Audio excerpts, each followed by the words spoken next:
people are thinking about where they want to live, where they want to raise a family, that's often at the top of the list. They're looking at schools, they're looking at parks, they're looking at other amenities. One thing that I think is really big with parks, and something that I truly wasn't able to see really until I started working at OpenGov, was really the impact that parks have, on our daily lives.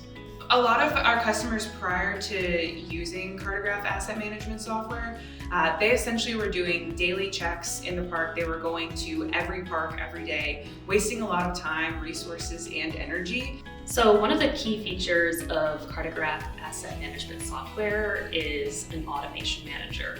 So really being able to automate certain tasks or things that need to happen based on information input by the park. One of the biggest benefits of the Cartegraph Asset Management system is to integrate bi-directionally with that Esri GIS platform. In our software, you're able to do full work order management as well as long-term asset management and planning.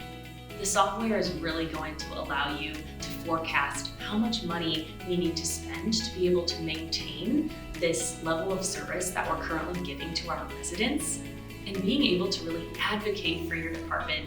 With the mobile app, having the map view of where their assets are at, as well as the task or that list view of what needs to be done, they're able to see all of that, right then and there. Once you do transform from a paper product and daily inspections to those digital inspections on the mobile application, some of our customers have been able to save up to 30% of time and resources just by not going to every park every day, and also not having to drive back to their main area to submit all of that data that they've captured on paper into the computer. We really like to take a holistic approach and truly understand how you're doing things today currently, how we can replicate that in our software and maybe make that a little bit better or streamlined for your team.